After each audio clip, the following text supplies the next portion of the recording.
da Secretaria de Governo poderes ali para olhar as nomeações de segundo e terceiro escalão, que é uma espécie de novo empoderamento dos militares. Se vai durar, é tudo muito difícil de prever, justamente porque é um governo que não tem institucionalidade nenhuma. Pode ser que amanhã ou depois Bolsonaro acorde enfesado, convencido pelo filho de que os militares estão conspirando contra ele e dê outra esculhambada nos mesmos militares. Mas o fato é que algum cristal se quebrou ali.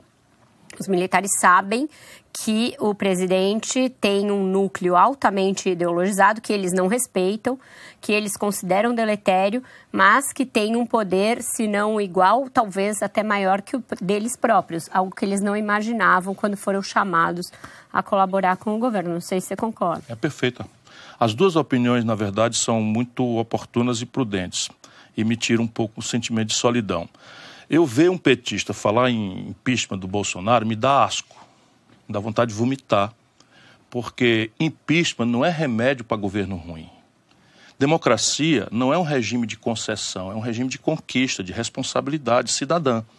Então, se a gente vota com tal descuido, não é, a gente paga por isso. Se a gente vota bem, a gente ganha com isso. E isso é a pedagogia da democracia.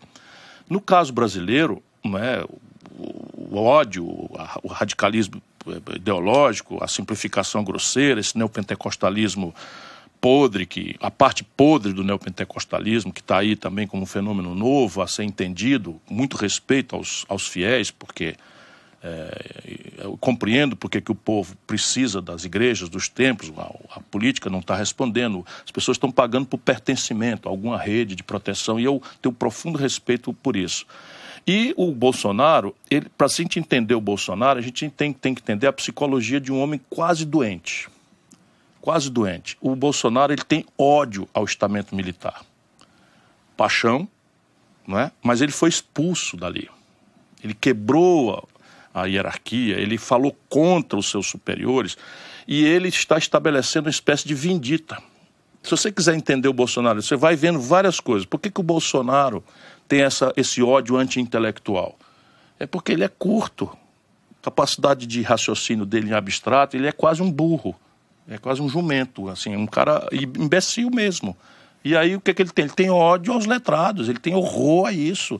E aí por que o Bolsonaro quer transformar a Baía de Angra dos Reis numa nova Cancún? É porque ele foi multado pescando ilegalmente lá, ele tem horror à questão ambiental, porque tal. Então, e essa coisa do gay, essa coisa sabe, piada com o tamanho do pênis dos orientais, ele não tira isso da cabeça, isso tudo é um problema de armário. Isso é uma coisa absolutamente inteligível para um cara que, como eu, conhece a vida das pessoas.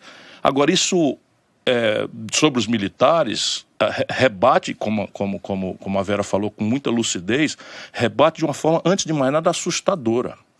Porque eles gostariam de estabelecer uma espécie de tutela. Está lá o idiota, mas nós temos ascendência, então o general Heleno é um homem muito respeitável, e eu tenho pelo general Heleno muito respeito.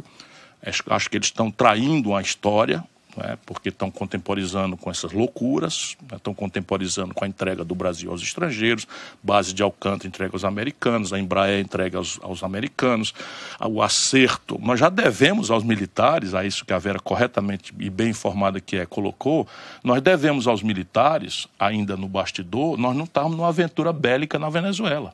O Bolsonaro acertou com o Trump uma aventura na Venezuela, rasgando todas as nossas tradições, violentando a Constituição, como devemos ao Rodrigo Maia a lembrança de que quem autoriza a guerra, porque ele tinha acertado com os americanos entrar o Brasil com E os militares mostraram, e o bicho é tão canalha que falou em público que o Brasil não podia entrar porque não tinha arma.